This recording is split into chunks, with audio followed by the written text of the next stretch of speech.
ഓം gum ഗണപതേ നമ ഗും ഗുരുഭ്യോ നമ സം സരസ്വതേ നമ ഓം ശ്രീ മഹാദേവേ നമ മാതൃപിതൃഗുരുഭ്യോ നമ കുടുംബപരദേവതേ നമ. നമസ്കാരം. പ്രശ്നത്തിലും ജാതകത്തിലും ബലചിന്തയിൽ ഏറ്റവും അധികം ഉപകരിക്കുന്ന ഒന്നാണ് ദ്രേക്കാണ സ്വരൂപ വിചാരം. ഒരു രാശിയെ മൂന്നാക്കി ഭാഗിക്കുന്നതിനാണ് ദ്രേക്കാണം എന്ന് പറയുന്നത്. അപ്പോൾ ഒരു 10 ഡിഗ്രിയാണ് വരിക ഒരു ദ്രേക്കാണം. ആദ്യദ്രേക്കാണം, മധ്യദ്രേക്കാണം, അന്ത്യദ്രേക്കാണം, അങ്ങനെ 3 തരത്തിലുണ്ട്. അപ്പോൾ ഓരോ ദ്രേക്കാണത്തിനും വെവ്വേറെ രൂപങ്ങളാണുള്ളത്. പിന്നെ ഈ ദ്രേക്കാണത്തിനെ പറ്റി പറയുകയാണെങ്കിൽ അതിൻ്റെ ആദ്യ ദ്രേക്കാണത്തിൻ്റെ അധിപൻ ആ രാശ്യാധിപൻ തന്നെയായിരിക്കും. 2ാം ദ്രേക്കാണത്തിൻ്റെ അധിപൻ 5ാം രാശ്യാധിപനും 3ാം ദ്രേക്കാണത്തിൻ്റെ അധിപൻ 9ാം രാശ്യാധിപനുമായിരിക്കും. ഇങ്ങനെയാണ് കൊടുക്കുന്നത്. അപ്പോൾ ഒരു ജാതൻ്റെ രൂപം, ആകൃതി, പ്രകൃതി, വസ്ത്രധാരണം, അറിവ് അല്ലെങ്കിൽ ആരോഗ്യം, പ്രശസ്തി, ജോലി, അവസ്ഥ, ഇതൊക്കെ നമുക്ക് ജന്മലഗ്നദ്രേക്കാണം കൊണ്ടോ അല്ലെങ്കിൽ ചന്ദ്രദ്രേക്കാണം കൊണ്ടോ മനസ്സിലാക്കാൻ സാധിക്കും. അതുപോലെ പ്രശ്നത്തിലാണെങ്കിലും പൃച്ഛകൻ്റെ കാര്യങ്ങളൊക്കെ ചിന്തിക്കാൻ പറ്റുന്നതാണ്. ചോര പ്രശ്നത്തിൽ കള്ളൻ്റെ സ്വരൂപം നമുക്ക് ഏകദേശം പറയാം. കള്ളൻ്റെ നിറം, ആകൃതി, ഇതൊക്കെ ആരൂഢ ലഗ്നം കൊണ്ട് ചിന്തിച്ച് പറയാൻ പറ്റുന്നതാണ്. അപ്പോൾ പ്രശ്നത്തിൽ ലഗ്നം വരുന്ന 1ാം ദ്രേക്കാണം തൊട്ട് 36 ദ്രേക്കാണങ്ങൾ, അതായത് ഒരു രാശിക്ക് 3 ദ്രേക്കാണങ്ങളാണെങ്കിൽ 12 × 3 36 ദ്രേക്കാണങ്ങൾ മൊത്തമായിട്ട് വരുന്നുണ്ട്. അപ്പോൾ അതൊന്ന് നമുക്ക് സ്വാധ്യായം ചെയ്യാനായിട്ട് നോക്കാം. ഓരോ ദ്രേക്കാണത്തിന് വസ്ത്രാഭരണ രീതികൾ, പിന്നെ ആയുധ ദ്രേക്കാണാണോ, ചതുഷ്പാത്താണോ, വിഷാണോ, പക്ഷിയാണോ, ഇങ്ങനെയുള്ള കാര്യങ്ങളൊക്കെ ഒന്ന് നമുക്ക് നന്നായിട്ട് ഒന്ന് ശ്രമിക്കാം. അപ്പോൾ ഇതിൽ ഞാൻ എൻ്റെ ഗുരുനാഥനായ ശ്രീ KK ജനാർദ്ദന കുറുപ്പിൻ്റെ ദ്രേക്കാണ സ്വരൂപങ്ങൾ എന്നുള്ള പുസ്തകവും, പിന്നെ ഹോരാശാസ്ത്രത്തിൽ 25ാമത്തെ ദ്രേക്കാണ സ്വരൂപ പ്രകരണം, ഇതുമാണ് റെഫർ ചെയ്തിട്ടുള്ളത്. നമുക്കൊന്ന് നോക്കാം. 1ാമത്തെ ദ്രേക്കാണത്തിന്, മേടൻ രാശി ദ്രേക്കാണത്തിൽ 1ാമത്തെ ദ്രേക്കാണത്തിനെ പറ്റി ഒന്ന് നോക്കാം. ഖട്യാം സിതവസ്ത്രവേഷ്ടിത കൃഷ്ണശക്തൈവാഭിരക്ഷിതും രൗദ്രം പരശും സമുദ്ധ്യതം ദത്തൈരക്തവിലോചന പുമാൻ. കട്യാം സിതവസ്ത്രവേഷ്ടിത. കടി എന്ന് പറഞ്ഞു കഴിഞ്ഞാൽ അര, സിതവസ്ത്രവേഷ്ടിതൻ എന്ന് പറഞ്ഞു കഴിഞ്ഞാൽ വേഷ്ടിതമായിരിക്കുന്ന സിതവസ്ത്രത്തോടു കൂടിയവൻ. അതെന്താണ്? ചുറ്റുക. സിതം പറഞ്ഞു കഴിഞ്ഞാൽ വെളുത്തത്. അപ്പോൾ മേടത്തിൻ്റെ ആദ്യ ദ്രേക്കാണം അരയിൽ വെളുത്ത വസ്ത്രം ചുറ്റിയതും കൂടാതെ കണ്ട് അഭിരക്ഷിക്കാം, ആഭിമുഖ്യത്തോടുകൂടെ പാലിക്കുക. പിന്നെ ശക്തൻ എന്ന് പറഞ്ഞാൽ സമർത്ഥനാണ്. രൗദ്രൻ എന്ന് പറഞ്ഞാൽ ഭയങ്കരനാണ്. പരശു വെൺമഴു. സമുദ്ധ്യതം എന്ന് പറഞ്ഞു കഴിഞ്ഞാൽ ഉയർത്തുക, ഉയർത്തിപ്പിടിച്ചത്, ധരിക്കുക, വഹിക്കുക. രക്തവിലോചനൻ, രക്തങ്ങൾ എന്ന് പറഞ്ഞു കഴിഞ്ഞാൽ ലോഹിതങ്ങൾ ആയിട്ടുള്ള കണ്ണുകളോട് കൂടിയവൻ. പുമാൻ എന്ന് പറഞ്ഞാൽ പുരുഷൻ.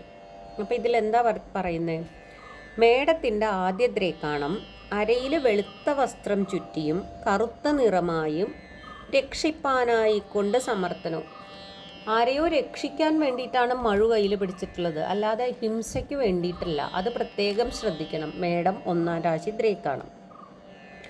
ആയുധധാരിയാണെങ്കിലും ശിക്ഷിക്കാനല്ല, രക്ഷിക്കാനാണ്.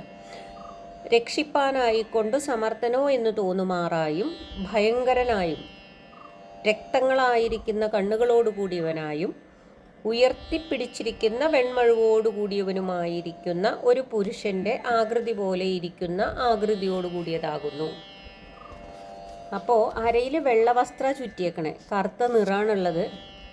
രക്ഷിക്കാനാണോ എന്നുള്ള ഉദ്ദേശത്തോടെ നിൽക്കണേ. ദേഷ്യഭാവമാണ്, കയ്യിൽ മഴുവുണ്ട്, കണ്ണുകളാണെങ്കിൽ കലങ്ങി ചുവന്നിട്ടുണ്ട്. അതിയായ യൗവനം, ഔദാര്യം മുതലായ ഗുണങ്ങളുണ്ട്. ഇങ്ങനെയുള്ള പുരുഷനാണ് മേടം ഒന്നാം ദ്രേക്കാണ സ്വരൂപം. പുരുഷനാണ്, പുരുഷ ദ്രേക്കാണമാണ്, ആയുധ ദ്രേക്കാണമാണ്. അപ്പോൾ മേടം ഒന്നാം ദ്രേക്കാണാധിപൻ ആരാണ്? ചൊവ്വയാണ്. അപ്പോൾ ഇതിലെന്താ പ്രത്യേകത എന്ന് വെച്ച് കഴിഞ്ഞാൽ ആരോ വക്ര ക്രൂരദൃക്ചാവനേയ എന്ന് ഹോരയിൽ പറഞ്ഞിട്ടുണ്ട് 2:2. അപ്പോൾ ആവനേയൻ കുജൻ എന്ന് പറഞ്ഞാൽ ക്രൂരത അധികമുള്ളതിനാൽ ദൃഷ്ടി ചുവന്നിരിക്കുക. അതുപോലെ വളഞ്ഞ വഴികൾ അറിയുന്നവനാണ്. ആരനായതിനാൽ ശക്തനുമാണ്. ഇതാണ് പ്രത്യേകമായിട്ട് നമ്മൾ ശ്രദ്ധിക്കേണ്ടത്. അപ്പോൾ ക്രൂരദൃഷ്ടിയാണ്, ദേഷ്യം വന്ന പ്രകൃതിയാണ്, നല്ല യൗവനമുള്ള ശക്തമായ ശരീരമാണ്, രക്ഷിക്കാനായതുകൊണ്ട് ഉദാരഹൃദയനാവാം, ചോദിച്ചത് എന്തും കൊടുക്കും, സുഹൃത്തുക്കൾക്ക്, ബന്ധുക്കൾക്ക്, സ്ത്രീകൾക്ക് ഇവ ചപലത്വം അധികമാണ്, ഇവരോടൊക്കെ വളരെ സ്നേഹം കാണിക്കുന്ന ആളായിരിക്കും. പിന്നെ അത് മാത്രമല്ല, എന്തെങ്കിലും ഒന്ന് കണ്ടാൽ അത് വേണമെന്ന് ആഗ്രഹിക്കും, അതിനു വേണ്ടിയിട്ട് പ്രയത്നം ചെയ്യും. പിന്നെ അത് കഴിഞ്ഞ് കഴിഞ്ഞാൽ വീണ്ടും ഒന്ന് ആഗ്രഹിക്കും. ഇങ്ങനെ ഇതുകൂടാതെ ഒതുങ്ങിയ അരക്കെട്ടാണ്, ചൊവ്വയുടെ രൂപമാണ്. സുന്ദരമായ യോദ്ധാരൂപമാണ്. തുടകളും മാറും വിരിഞ്ഞ് ഇരിക്കുന്നതാണ്. കാൽമുട്ടിന് താഴെ വണ്ണം കുറഞ്ഞ് കൂർത്തു വരും. വേഗത, ശക്തി, ആക്രമണ സ്വഭാവം, മാറിക്കൊണ്ടിരിക്കുന്ന പ്രകൃതി, ആയുധധാരി, സംരക്ഷണ ചുമതല, പിന്നെ വേഗത്തിൽ ദേഷ്യം വരിക, പെട്ടെന്ന് സന്തോഷിക്കുക, ഇതൊക്കെയാണ് പ്രത്യേകത. ആയുധമെടുത്തുള്ള ജോലികൾ ചെയ്യുക, ഇതൊക്കെ ഈ ഒന്നാം ദ്രേക്കാണ ജന്മസ്വഭാവമാണ്. ആയുധ ദ്രേക്കാണമാണിത്. ഈ ദ്രേക്കാണം കൊണ്ട് കാമാധിക്യമുള്ള മനുഷ്യരെ പറയാം, ആയുധമെടുത്തവരെ പറയാം. വട്ടത്തിലുള്ള വസ്തുക്കളെയും നടു ചെറുതായിട്ടുള്ള ഉടുക്കുപോലുള്ള കള്ളൻ്റെ രൂപം കുജസ്വരൂപമായി ചോരപ്രശ്നത്തിൽ പറയണം. ചോരപ്രശ്നത്തിൽ എന്ത് തരത്തിലുള്ള വസ്തുവാണ് നഷ്ടപ്പെട്ടതെന്ന് വെച്ച് കഴിഞ്ഞാൽ വട്ടത്തിലുള്ള വസ്തു എന്ന് പറയണം. അതുപോലെ നടു ചെറുതായിട്ട് ഉടുക്കു പോലെയുള്ള ഒരു കള്ളൻ്റെ രൂപം പറയണം. പ്രേതചിന്തയിലാണെങ്കിൽ ഗുളിക സംബന്ധം ഉണ്ടെങ്കിൽ ആയുധമേറ്റോ വിഷമേറ്റോ മരിച്ച പ്രേതത്തെ പറയാം, യൗവനയുക്തനായവൻ്റെ പ്രേതത്തെ പറയണം. അപ്പോൾ ഈ ദ്രേക്കാണം മനുഷ്യദ്രേക്കാണ്, പുരുഷ ദ്രേക്കാണാണ്, ആയുധ ദ്രേക്കാണാണ്. പിന്നെ ഇതിൻ്റെ അധിപൻ ചൊവ്വയാണ്, ഒന്നാം ദ്രേക്കാണാധിപൻ ചൊവ്വയാണ്. ഇത്രയാണ് ഇതിനെപ്പറ്റി പറയാനുള്ളത്. നമുക്ക് ശ്ലോകം ഒന്നും കൂടി നോക്കാം.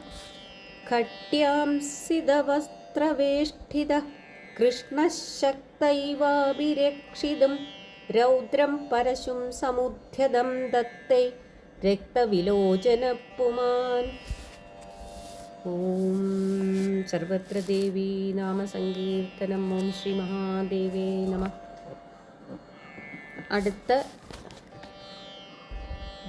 ശ്ലോകം നമുക്ക് അടുത്ത വോയിസ് ക്ലിപ്പിൽ നോക്കാം. നമസ്കാരം.